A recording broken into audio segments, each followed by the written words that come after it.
Параллельно существовали базы атлантов, уцелевшие островки древней цивилизации, где сохранялась наука и происходила передача знаний.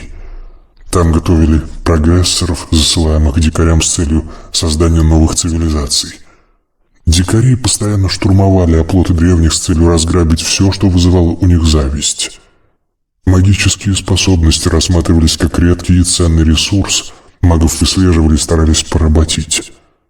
Власть над племенами захватывали наиболее сильные и жестокие воины. Маги держались отдельно, создавая для себя приемлемые условия с помощью сохранившихся у них знаний. Они поддерживали связь, но старались селиться вдали друг от друга, чтобы их интересы не пересекались. Базы стремились переманить магов к себе и объединить всех обладающих полным сознанием.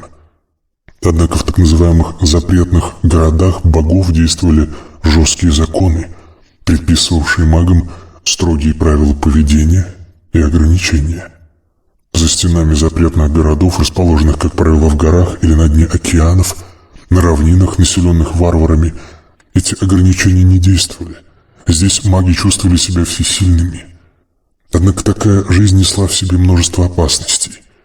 Маг, увлекшийся идеей собственного всемогущества и потерявший чувство реальности, мог стать легкой добычей варварских князей, которые воспринимали магические способности в качестве весьма ценного трофея. Попавшего в плен мага ждала весьма незавидная участь, так как его старались искалечить, сделав покорным и зависимым. Обычно пойманных чародеев оскопляли и лишали зрения. Часто отрубали одну ногу или одну руку. Зазевавшийся маг, погруженный в созерцание энергетических феноменов и дальних миров, мог прийти в себя заточенным в пещеру, лишенным глаз и гениталий. Поэтому обитающий во внешнем мире маг старался как можно глубже спрятаться и максимально быстро восстановить свои силы. Все это время ему надо что-то есть и как-то жить, поэтому маг не может просто бесследно исчезнуть. Со временем появились убежища, монастыри, в которых маги могли укрыться в период восстановления дара. Однако обычные фанатичные люди, собиравшиеся в монастырях, представляли для магов не меньшую опасность, чем варварские князьки.